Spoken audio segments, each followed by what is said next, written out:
एक बार एक जवान लड़का गौतम बुद्ध के पास आता है और कहता है, बुद्ध, मेरे मन में इतनी अश्लील विचार क्यों आते हैं? मेरे मन में अक्सर काम वासना के विचार चलते रहते हैं, जिनके बारे में सोच सोच कर मैं अपना बहुत सा समय और ऊर्जा बर्बाद कर देता हूँ, जिनकी वजह से मैं शांत नहीं रह पाता और हमेशा ही विपरीत लिंग के प्रति आकर्षण महसूस करता हूँ। बुद्ध ने मुस्कुराते हुए कहा, क्या तुम्हें पता है कि कामवासना होती क्या है? लड़के ने कहा, बुद्ध, मुझे यह तो नहीं पता कि काम वासना का मतलब क्या है, लेकिन ये जो कुछ भी है बहुत बुरी है। बुद्धनिका, सबसे पहले तो तुम यह समझो कि प्राकृतिक रूप से जो भी हमारे अंदर है वह बुरा नहीं है। हमारे जीवन में उसकी कुछ न कुछ जरूर दे। वासना एक प्रकार की भावना है जो हमें किसी न किसी चीज की कमी का एहसास दिलाती है, फिर हम कुछ कमी की पूर्ति के लिए उस चीज की तरफ आकर्षित होना शुरू कर देते हैं। जैसे अगर किसी के पास धन की कमी है तो उसके अंदर धन के प्रति आकर्षण यानी धन की वासना उत्पन्न हो जाएगी।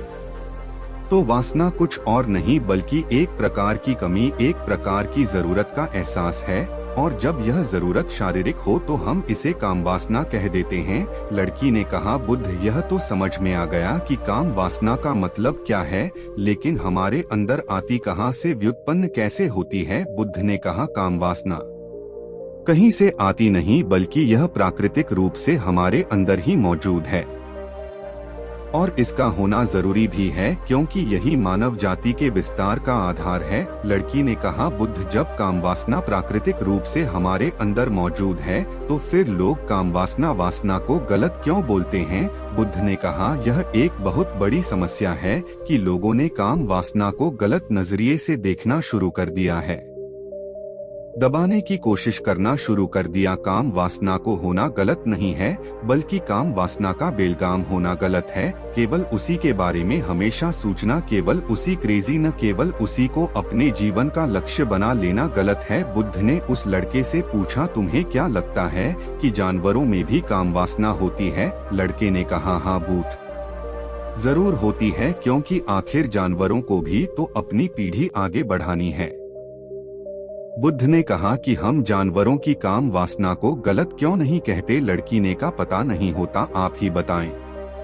बुद्ध ने कहा, क्योंकि जानवर अपनी काम वासना का उपयोग सिर्फ संतति उत्पन्न करने के लिए करते हैं, उसे कुर्सी प्राप्त करने के लिए नहीं, और न ही सुख भोगने के इरादे से, क्योंकि जानवरों को प्रकृति ने इतनी सोचने समझने की क्षमता नहीं दी कि वह अपनी काम वासना को अपने क्षणिक सुख आधार बना सके, जबकि हम इंसान अपनी सोचने समझने की क्षमता का उपयोग करके प्रकृति में पाई जाने वाली हर चीज का अपने सुख और आनंद के लिए उपयोग करने का प्रयास करते हैं। हम इंसानों ने काम वासना के साथ भी यही किया है, इसी अपने आनंद और भोग का आधार बना लिया है।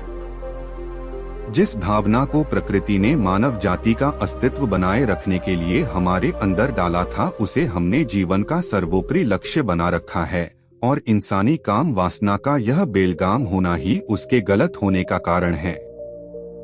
लड़की ने कहा, बुद्ध, लेकिन यह काम वासना हावी होती क्योंकि इसके बेलगाम होने का कारण क्या है? बुद्ध ने कहा, काम वासना के बेलगाम होने के 4 बड़े कारण हैं, जिसमें से पहला कारण है जीवन में किसी बड़े उद्देश्य करना होना। बुद्ध ने उस लड़के से पूछा, क्या जब तुम किसी काम में व्यस्त होते हो तब भी तुम्हारे दिमाग में अश्लील विचार आते हैं? लड़की ने कहा, नहीं बुद्ध, जब मैं व्यस्त होता हूँ तो मेरे दिमाग में अश्लील विचार नहीं आते। बुद्ध ने कहा, हमारा दिमाग एक बार में सिर्फ एक चीज के बारे में ही सोच सकता है, इसलिए जब हमारे दिमाग में कोई दूसरी विचार चल रहे होंगे तो अश्लील विचार आ ही नहीं सकते। अगर हमारे जीवन में कोई बड़ा और स्पष्ट लक्ष्य है और अगर हम उस लक्ष्य के प्रति पूरी तरीके से समर्पित हैं, तो हमारे पास अभी इतना समय ही नहीं होगा कि यह भाग्य विचार हमारे मन में घर कर सकें, और अगर ऐसे विचार उठते भी हैं तो हमारे मजबूत लक्ष्य के विचार इन्हें आसानी से हमारे मन से विस्थापित कर देंगे। लेकिन असल समस्या यह है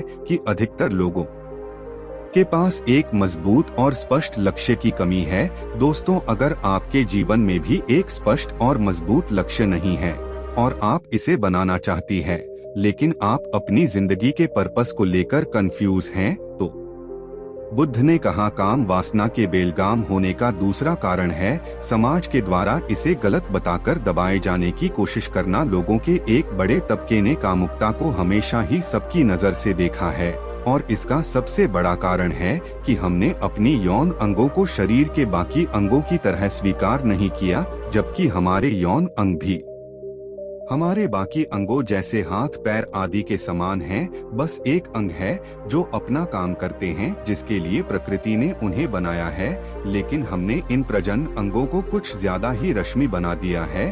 और जब कोई चीज रहस्यमयी बन जाती है तो उसके प्रति लोगों की एक अलग ही रुचि जागृत हो जाती है, जिसकी वजह से लोग जाने अनजाने में काम वासना के प्रति आकर्षण महसूस करते हैं। बुद्ध ने आगे कहा, जब किसी विचार को दबाने का, उसका दमन करने का प्रयास किया जाता है, तब वह विचार और मजबूती के साथ उभर कर आता है, और यही काम वासना के विचारों के साथ भी किया जा रहा है।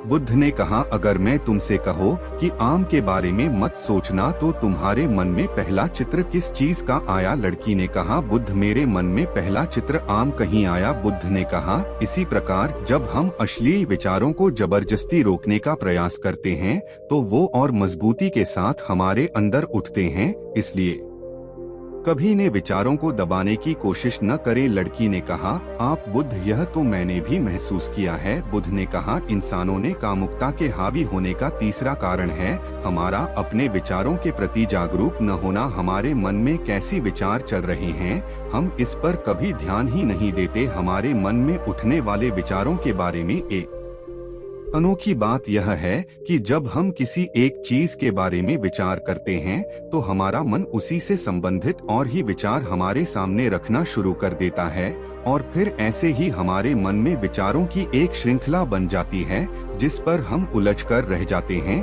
ठीक ऐसा ही होता है अश्लील विचारों के साथ। हमें एक बार किसी को देखकर अपने मन में एक अश्लील विचार पैदा किया, फिर हमारा मन अपने आप ही इन विचारों की श्रृंखला बना देता है, जिनके बारे में सोच सोचकर हम अपनी बहुत सी ऊर्जा और समय बर्बाद कर देते हैं। इसलिए पूरी जागरूकता के साथ अपने अंदर उठने वाले विचारों पर ध्यान देना जरूरी है।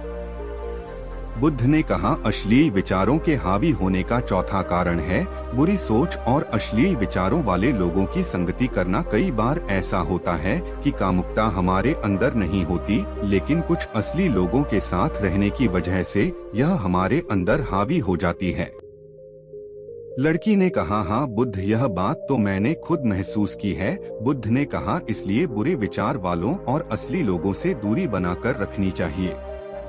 लड़की ने कहा, बुद्ध, यह तो समझ में आ गया कि कामुकता हावी कैसी होती है, लेकिन इसे हावी होने से रोका कैसे जा सकता है? बुद्धनी का, सबसे पहले तो तुम यह समझो कि काम वासना की ऊर्जा को रोका नहीं जा सकता, इसे सिर्फ रूपांतरित किया जा सकता है, और इस ऊर्जा को रूपांतरित करने के दो तरीके हैं।